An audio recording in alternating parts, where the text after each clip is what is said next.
Good morning, students.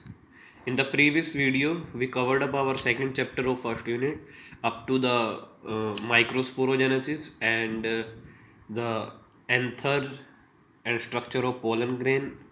And in this video, we will continue this chapter from the next topic, which is female reproductive unit.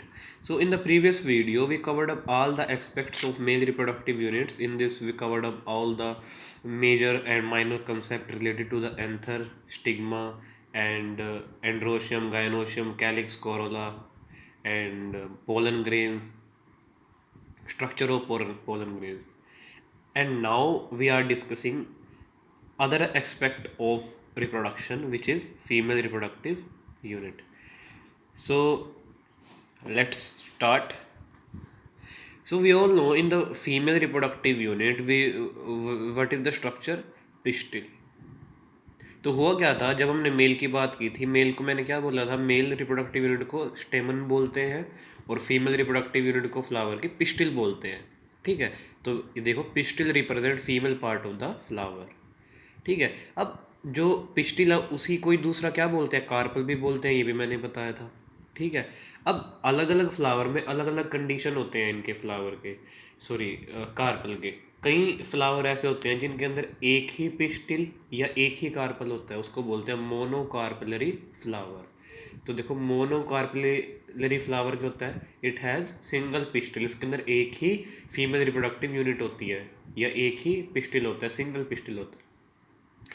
उसके बाद multi carpellary, multi का मतलब more than two, so it has more than two pistils. अब एक से ज़्यादा अगर carpel है तो उनमें कंडीशन आ जाती है कि वो कार्पल आपस में जुड़े हुए हैं या अलग अलग हैं। तो देखो, अगर वो कार्पल आपस में जुड़े हुए हैं उनको बोलते हैं फ्यूज्ड पिस्टिल। फ्यूज मतलब जुड़े हुए, उनको बोलते हैं फ्यूज्ड पिस्टिल, और इस कंडीशन को बोलते हैं सिन कार्पस कंडीशन। सिन कार्पस कंडीशन। अब अगर वो पिस्टिल फ्री है, एक दूसरे से अलग अलग है, उसको बोलते हैं एपोकार्पस कंडीशन। क्या बोलते हैं? Apocarpous condition. अब उसके बाद ये उसकी स्ट्रक्चर थी पिस्टिल की। इसके अंदर तीन पार्ट थे, स्टिग्मा, स्टाइल और ओवरी। अब तीनों का फंक्शन हमें पता है। स्टिग्मा क्या काम करता है? स्टिग्मा देखो, एक प्लेटफॉर्म की तरह है कि ये ऐसा एक प्लेटफॉर्म होता है एक, जिसके ऊपर क्या होता है, जिसके ऊपर पोलन ग्रेन्स एंथर से उड़ते हुए आते हैं और इसके ऊपर आगे गिर जाते हैं स्टिग्मा के ऊपर। तो स्टिग्मा क्या काम करता है? It receives the incoming pollen grains from the anther. ठीक है, और उन उन पोलन ग्रेन्स को स्टिग्मा क्या करता है? स्टाइल के थ्रू, इस स्टाइल के थ्रू कहाँ तक पहुँचा देता है? ओवरी के अंदर। कहाँ पहुँचा देता है? ओवरी के अंदर पे पहुँचा देता है। ठीक है, उसके बाद स्टाइल का काम करता है। स्टाइल का काम करता है स्टिग्मा से पोलन ग्रेन को कहाँ लेके जाते हैं? ओवरी तक लेके जाते हैं स्टाइल। ठीक है, और लास्ट पार्ट है ओवरी। ओवरी एक मेजर पार्ट है। मेजर पार्ट क्यों है? क्योंकि ओवरी के अंदर ओव्यूल होता है और ओव्यूल के अंदर ही क्या होता है? फीमेल गैमेट होता है। तो पोलन ग्रेन से जो मेल गैमेट बनते हैं उनको कहाँ तक पहुँचना पड़ता है? ओवरी के अंदर जो फीमेल गैमेट बन रहा है वहाँ पे पहुँचना होता है, ताकि मेल गैमेट और ओवरी के अंदर फीमेल गैमेट जुड़ के क्या कर सके? फर्टिलाइजेशन कर सके और जाइगोट बन सके। ठीक है, तो इसलिए ये प्रोसेस होती है कि पोलन ग्रेन यहाँ आता है, उसके बाद यहाँ तक जाता है ओवरी तक, और अंदर जाके फर्टिलाइजेशन होती है। फिर ये जो ओवरी के अंदर ओव्यूल होता है, ओव्यूल कन्वर्ट हो जाता है सीड में और पूरी ओवरी कन्वर्ट हो जाती है फ्रूट में। ठीक है, अब इसको हम स्टेप बाय स्टेप सारा करेंगे। हम आज सिर्फ स्ट्रक्चर करेंगे फीमेल रिप्रोडक्टिव यूनिट की, कि ओवरी के अंदर ओव्यूल जो होता है वो कैसा होता है, उसकी स्ट्रक्चर हम आज डिस्कस करेंगे ओव्यूल की डिटेल में। और ओव्यूल के अंदर जो फीमेल गैमेट बन रहा है वो कैसे बनता है।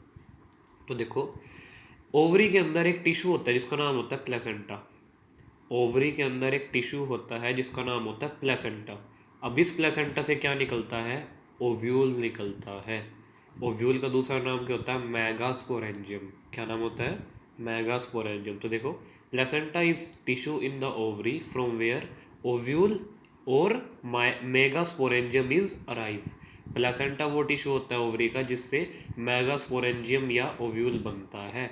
देखो, पोलन ग्रेन्स मेल की अगर हम बात कर रहे थे, क्या बन रहे थे वहाँ? माइक्रोस्पोरेंजिया। अब यहाँ क्या बन रहे हैं? मेगास्पोरेंजिया।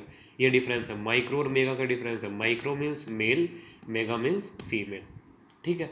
अब ओव्यूल के हम स्ट्रक्चर डिस्कस करेंगे डिटेल में।